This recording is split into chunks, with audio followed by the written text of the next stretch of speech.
പതുക്കെ. ഇരിക്ക്. ഇരിക്ക്.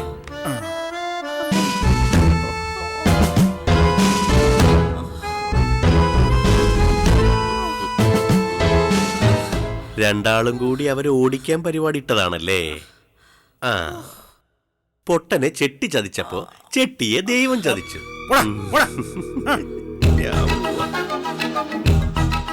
മേരി, വേദനിച്ചോ?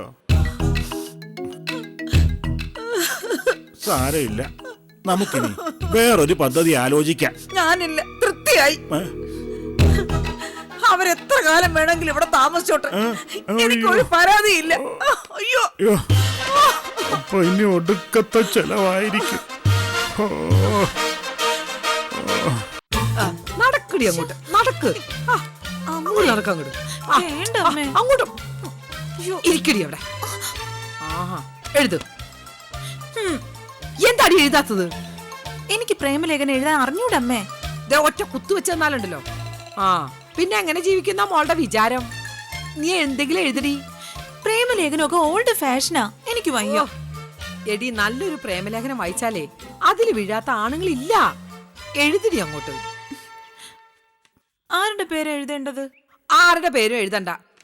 ആർക്കാ കൊടുക്കേണ്ടി വരികയെന്ന് അറിയില്ലല്ലോ. ഇനി ഇരുന്ന് പിന്നെ എഴുതാന്ന് വെച്ചാ ബുദ്ധിമുട്ടാ. എല്ലാവർക്കും വായിച്ച ഒരുപോലെ തോന്നുന്ന വാചകങ്ങളെ പ്രേമലേഖനത്തിൽ ഉപയോഗിക്കാവൂ. അമ്മയ്ക്ക് ഇതൊക്കെ എങ്ങനെ അറിയാം? അനുഭവം. ഞാൻ പറഞ്ഞു തരാം, അതുപോലെ എഴുതിയാ മതി. എന്റെ പൊന്നെ. അയ്യേ, എന്താടി നിനക്ക് കുറച്ചിന് തോന്നുന്നുണ്ടോ?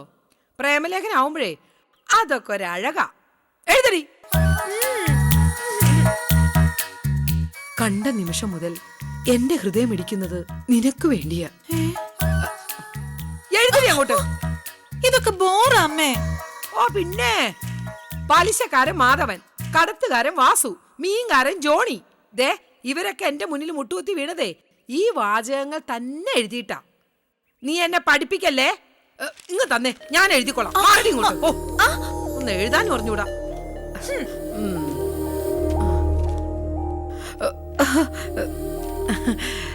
എന്റെ പഴയ കാലങ്ങളൊക്കെ ഓർമ്മ വരുന്നു.